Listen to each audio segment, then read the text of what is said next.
Tegang permukaan adalah gaya atau tarikan ke bawah yang menyebabkan permukaan cairan berkontraksi dan dalam keadaan tegang. Hal ini disebabkan oleh gaya-gaya tarik yang tidak seimbang pada antar muka cairan.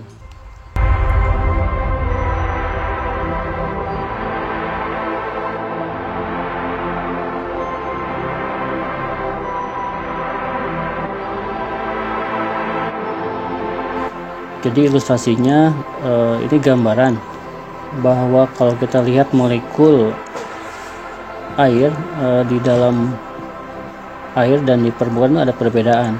Jadi molekul di dalam cairan mengalami gaya kohesi dengan molekul-molekul di sekitarnya dari segala arah, sehingga molekul ini berada pada keseimbangan atau resultan gayanya sama dengan 0. Namun molekul di permukaan tidak demikian. Molekul ini hanya mengalami gaya kohesi dari partikel di bawah dan di sampingnya saja, sehingga resultan gaya kohesi pada molekul ini arahnya ke bawah, tidak 0. Resultan gaya ke bawah akan membuat permukaan cairan sekecil-kecilnya. Akibatnya permukaan cairan menegang seperti selaput yang tipis. Nah, keadaan ini dinamakan tegangan permukaan.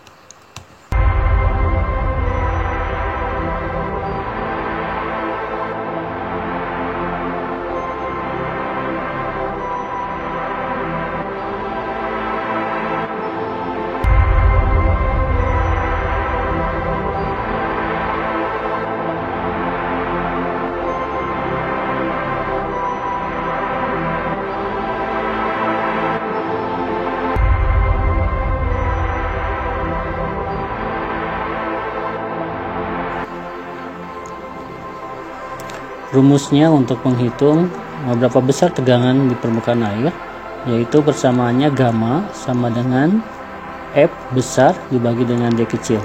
Apa itu F? F itu adalah gaya tegangannya, yang satuannya Newton, dan gamma adalah tegangan permukaannya, satuannya Newton dikali meter, dan D adalah panjang permukaan yang satuannya meter. Nah, besaran tegang permukaan dipengaruhi oleh beberapa faktor seperti jenis cairan, suhu, tekanan, massa jenis, konsentrasi zat terlarut, dan kerapatan. Nah, jadi kalau mencuci dengan air panas itu akan lebih mudah dan bersih. Kenapa? Karena tegangan permukaan air dipengaruhi oleh suhu. Makin tinggi suhu air, makin kecil tegangan permukaan air. Ini berarti makin baik kemampuan air untuk membasahi suatu benda. Begitu juga dengan deterjen sintesis modern, juga didesain untuk meningkatkan kemampuan air membasahi kotoran yang melekat pada pakaian, yaitu dengan menurunkan tegangan permukaan air. Banyak kotoran pakaian yang tidak larut di dalam air segar, tetapi larut di dalam air yang diberi deterjen.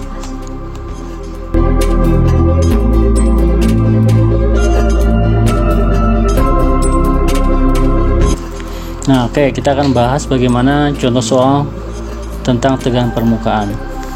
Ada sebuah serangga air yang berkaki 6 akan menepati permukaan air yang tenang. Satu kaki serangga mempunyai radius sekitar 3/100.000 meter dan serangga tersebut bermassa 0,006 gram. Pertanyaannya, apakah kaki serangga tersebut akan tenggelam dalam air? Nah, kita bahas pembahasan seperti ini. Kita lakukan 3 hal. Yang pertama, rumusnya kita gunakan gamma sama dengan F per L. Karena diketahuinya massa, maka kita ubah gayanya menjadi M dikalikan dengan G, karena gayanya gaya berat. Kemudian L-nya, karena di sana diketahuinya berupa radius, ya, kakinya berupa radius, sehingga kita gunakan L-nya itu ganti dengan luas, yaitu 2 kali Pi kali R. Lalu masukkan nilai yang diketahui dari soal ke rumus tersebut, di mana radiusnya 3 kali 10 pangkat min 5, nolnya ada 5, karena di bawah kita naikkan ke atas jadi negatif. Kalau dirubah menjadi bilangan berpangkat, 3 kali 10 pangkat min 5 meter. Kemudian massanya diketahui di soal itu adalah 0,006. Kita ubah menjadi bilangan berpangkat supaya mudah matematikanya. Jadi 6 dikali 10 pangkat min 3 gram. Kita ubah ke kilogram, tinggal dibagi 1000 atau penulisan matematikanya 10 pangkat min 3 kilogram. Jadi hasilnya untuk massa 6 kali 10 pangkat min 6 kilogram.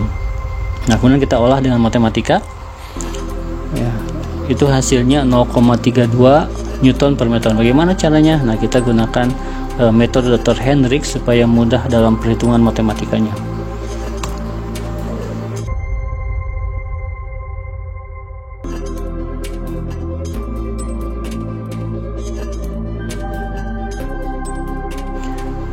Nah, jadi hasilnya itu 0,32.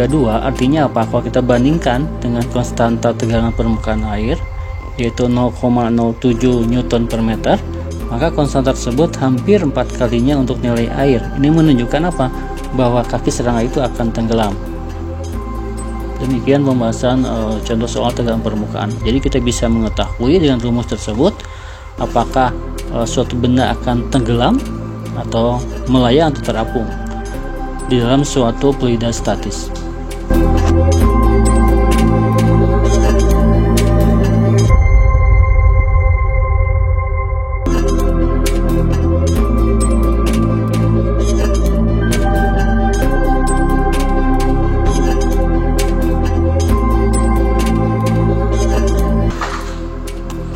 Oke, kita akan bahas bagaimana sih cara memudahkan perhitungan matematikanya. Langkah pertama, kalau ada suatu angka, ada komanya, kita hilangkan dulu. Nah, caranya gimana? Misalnya dalam soal ini 3,14. Nah, cara merubahnya ya, kita lihat di belakang desimal itu ada 2 digit. Nah, sehingga bilang berpangkatnya menjadi 314 dikali 10 pangkat min 2. Jangan lupa minnya ya, karena di belakang desimal, di belakang koma. Yang kedua, kelompokkan bilangan 10 berpangkatnya. Jadi di soal ini yang bilang berpangkatnya di sana ada 10 pangkat 1 ya, karena di 10 pangkat 1 nggak ditulis satunya, jadi 10 saja. Kemudian 10 pangkat min 6, lalu 10 pangkat min 2 kita pindahkan ke atas menjadi 10 pangkat positif 2. Lalu 10 pangkat min 5, gitu juga di bawah kita hilangkan negatifnya, naikkan ke atas menjadi 10 pangkat 5. Nah, kemudian kalau sudah seperti ini, kita mudah menghitungnya ya. Yang pertama kita coret 6-nya, karena di bawah ada perkalian 2 dikali 3. Nah, kita coret 6 dibagi 2 dikali 3, lalu 10 pangkat 1 dengan 10 pangkat min 6 ya, itu dengan 10 pangkat 5 dicoret ya, karena 10 pangkat min 6 dikali 10 pangkat 6 itu akan menghasilkan 10 pangkat min 0, 10 pangkat 0 artinya sama dengan 1. Nah, lalu sisanya 10 pangkat 2 artinya 100. Jadi sederhananya 1 dibagi 314 dikali 100. Nah, sehingga hasilnya 0,32. Nah, itu mudah kan kalau disederhanakan seperti itu.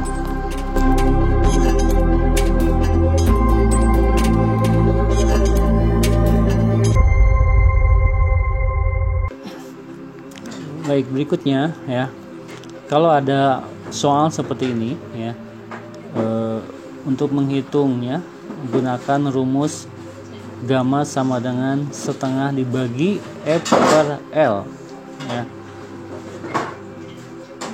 Jadi ini ada suatu batang kawat yang dibentukkan dengan huruf U ya, lalu nanti dicelupkan ke dalam sabun. Nah, kita bisa menghitung berapa tegangan dari permukaan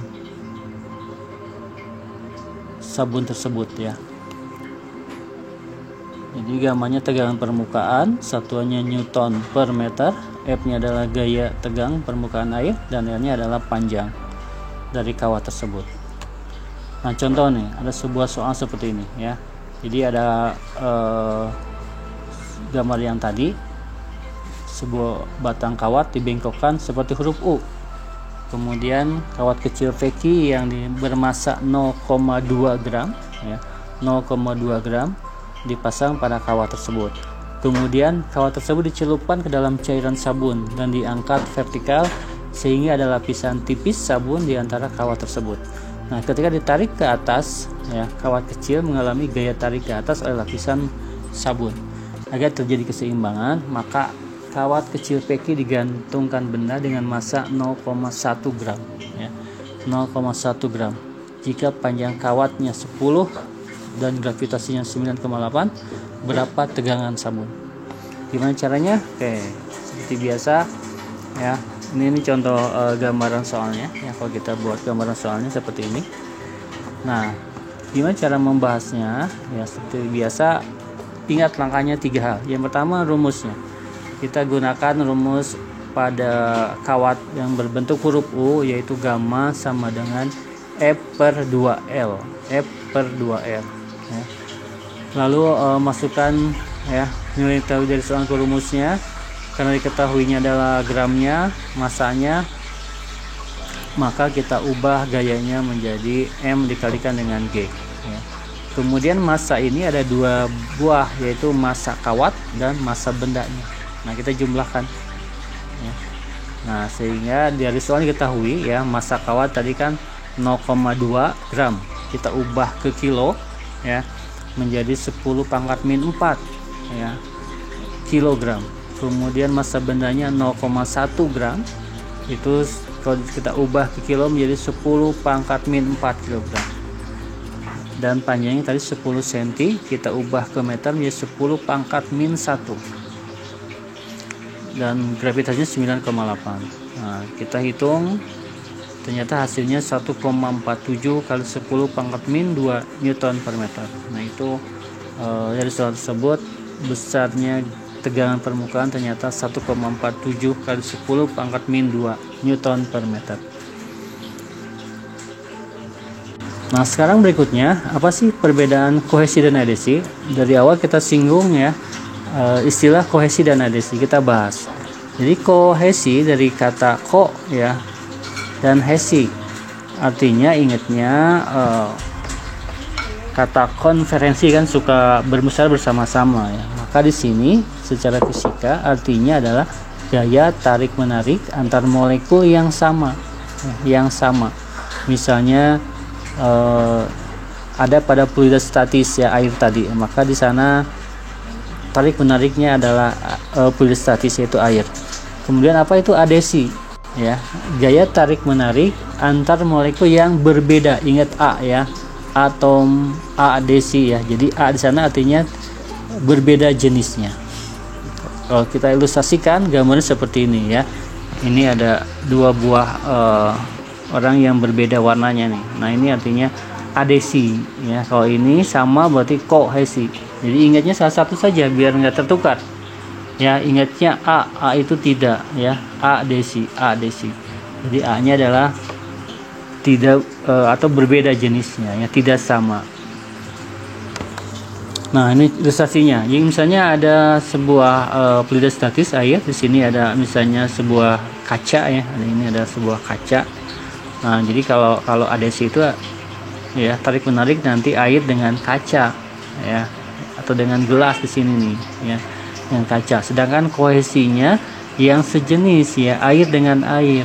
Nah, itu ilustrasinya apa perbedaannya kohesi dan adhesi ya. Paham? Kita lanjut. Nah, ini contoh nih, kenapa air daun talas ya, air pada daun talas bentuknya lingkaran itu. Kenapa? Karena secara fisika di sana gaya kohesinya lebih besar daripada gaya adhesinya. Ya, tadi apa? Ko itu sama ya. Jadi di sana airnya, molekul airnya saling tarik menarik lebih besar ya, sehingga tidak bersatu dengan daun talas. Nah, sehingga ini amazing ya, lebih sekali ya. Makanya ini zat pada daun talas ini dipakai untuk melapisi kaca pada hotel-hotel yang bertingkat tinggi ya, sehingga nanti ketika membersihkan kotorannya cukup dengan air hujan saja ya, bersih, nggak usah dilap. Karena di sini seperti ini ya, jadi ketika ada kotoran ya tidak menempel pada kaca tersebut karena menggunakan konsep adhesi kohesi. Contoh berikutnya adalah minyak ya. Kenapa minyak ya bisa naik ke dalam sumbu ya? Karena di sini gaya adhesinya lebih besar daripada gaya kohesi ya. Jadi minyak terhadap sumbu. Nah, dalam sumbu itu terjadi gaya tarik yang sangat besar terhadap minyak. Nah, sehingga di sini secara fisika kenapa bisa naik ya melalui sumbu? Karena gaya adhesinya lebih besar daripada gaya kohesi. Jadi juga ketika cat dapat menempel pada kayu ya. Nah, secara fisika di sini gaya adhesinya lebih besar daripada gaya kohesinya. Jadi cat itu ya, cat itu menempel kepada kayu ya.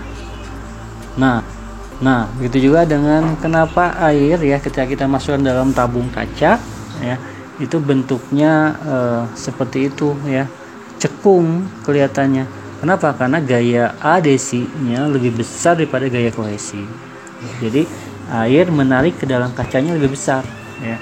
Berbeda dengan air raksa. Kalau kita masukkan ke dalam tabung kaca, maka kelihatannya menjadi cembung. Kenapa? Karena gaya kohesinya lebih besar daripada gaya adesinya. Terakhir, nah ini contoh merkuri ya, itu kelihatannya seperti air daun talas ya. Merkuri itu berbentuk seperti itu. Kenapa? Karena secara fisika gaya kohesinya lebih besar daripada gaya adesinya. Kohesinya lebih besar daripada gaya adesinya, maka berbentuk seperti itu. Ya, demikian contoh ya dari adanya gaya kohesi dan adesi. Mudah-mudahan bisa dipahami ya, karena ini dekat sekali dengan kehidupan kita. Nah, berikutnya adalah kita akan bahas ya, apa itu kapilaritas ya,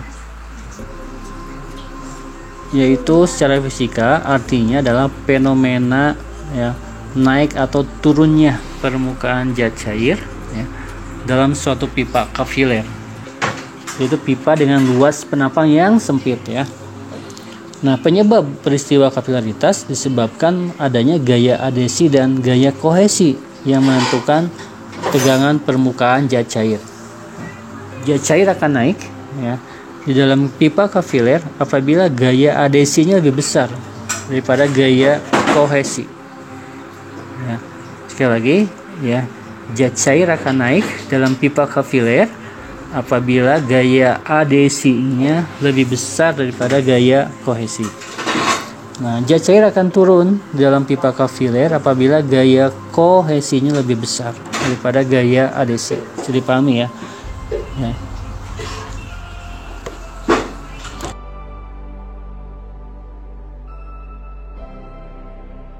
Ini contohnya nih. Yang pertama, pengisapan air oleh kertas. Ya. Bagaimana kertas ini ya bisa menaikkan ya, bisa menghisap air yang ada di bawahnya ya. Begitu juga dengan bagaimana unsur hara ya bagaimana unsur hara ya bisa naik untuk melaksanakan proses fotosintesis ya pada tumbuhan. Coba bayangkan pohon-pohon yang ada di hutan Arizona yang sangat besar dan sangat tinggi, menjulang tinggi, bagaimana bisa menaikkan unsur hara atau air ini ke dalam melalui pipa kapiler ya, melalui pipa kapiler, lalu bisa menyebar ke dalam daun ya, ranting-ranting ke pohonnya. Nah, ini sungguh luar biasa. Yang berikutnya adalah tadi udah disinggung bahwa peristiwa naiknya minyak tanah yang melalui sumbu kompor, itu contoh dari peristiwa prinsip kapilaritas. Juga dengan air nih, pada pipa kapiler berbentuknya cekung ya, naik, sedangkan raksa berbentuknya cembung dan turun. Nah, ini disebabkan karena tadi adanya peristiwa kapilaritas. Nah, oleh para ilmu fisika itu bisa dihitung ya dengan pasti ya, berapa sih nilai dari naik turunnya zat cair dalam pipa kapiler.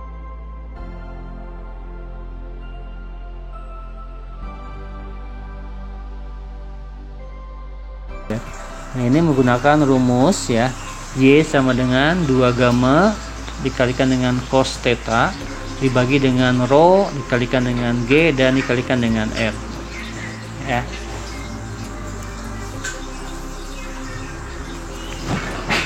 Di mana Y adalah naik turunnya zat cair dalam pipa kapiler, satuannya meter, dan gamma adalah tegangan permukaan, satuannya newton per meter, dan theta adalah sudut kontak, satuannya derajat, dan massa jenis ya, ini rho adalah massa jenis zat cair, satuannya kilogram per meter kubik, dan G adalah percepatan gravitasi, satuannya meter per sekon kuadrat.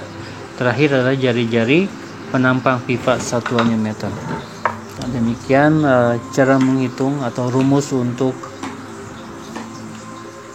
menghitung naik turunnya zat cair di dalam kapiler. Kita akan lanjut ke dalam contoh-contoh soal untuk bagaimana penerapannya dalam kehidupan sehari-hari.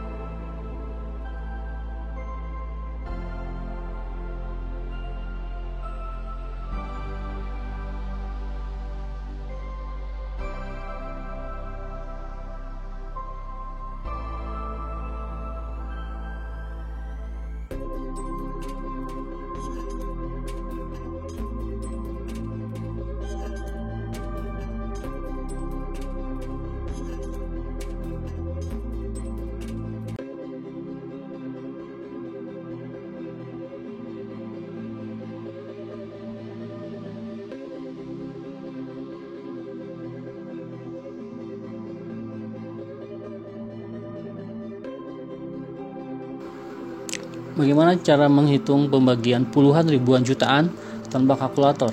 Ya, kita lihat bagaimana penjelasannya.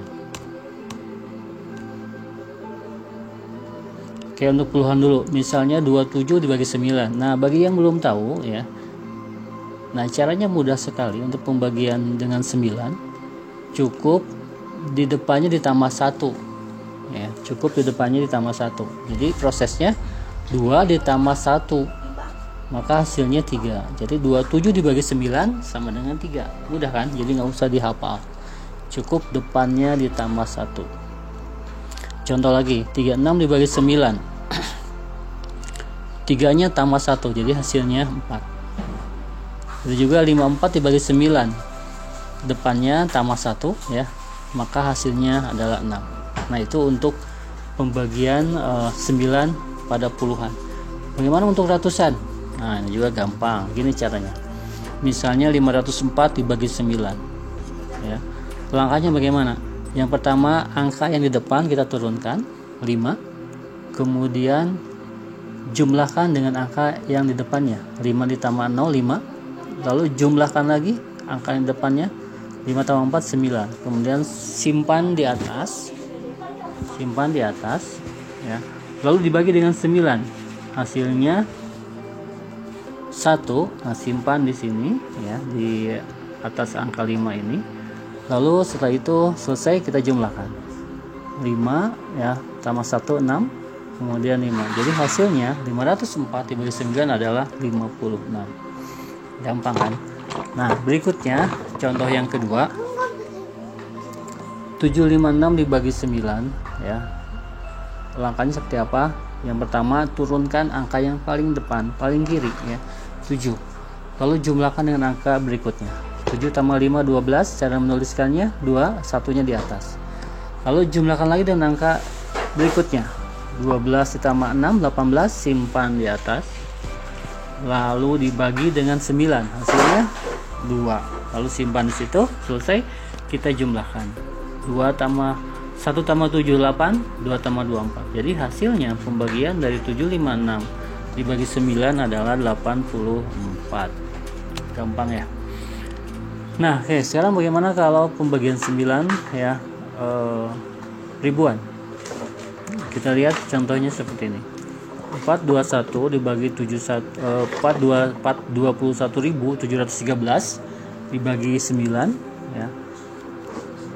Prosesnya seperti ini. Angka paling depan kita turunkan menjadi angka 4, lalu tambahkan dengan angka berikutnya, tambah 2 menjadi 6, tambahkan lagi ya 7, tambahkan lagi 14, nulisnya yang lupa, satunya di atas, lalu tambahkan lagi dengan angka berikutnya 15, nulisnya seperti itu, lalu terakhir tambahkan 18, simpan di atas, lalu dibagi dengan 9, hasilnya 2. Nah, setelah itu selesai, kita jumlahkan 4 6, 1 tambah 7 8, 1 tambah 4 5, 2 tambah 5 7. Nah, itu jadi hasilnya 46.857.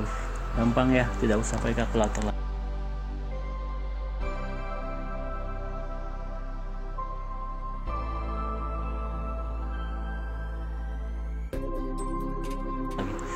Nah, gimana kalau jutaan? Misalnya 2.840.796 dibagi 9. Caranya sama ya, pindahkan angka di depannya, turunkan 2.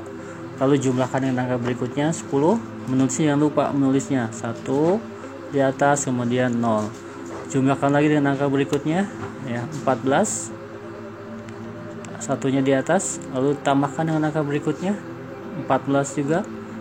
Satunya lupa disimpan di sana, jumlahkan dengan angka berikutnya ya 21. Tambahkan lagi dengan berikutnya yaitu 30, dan terakhir tambahkan dengan angka 6 yaitu 36, simpan di atas. Dan dibagi ya, 36 bagi 9 hasilnya 4. Selesai, kita jumlahkan ya.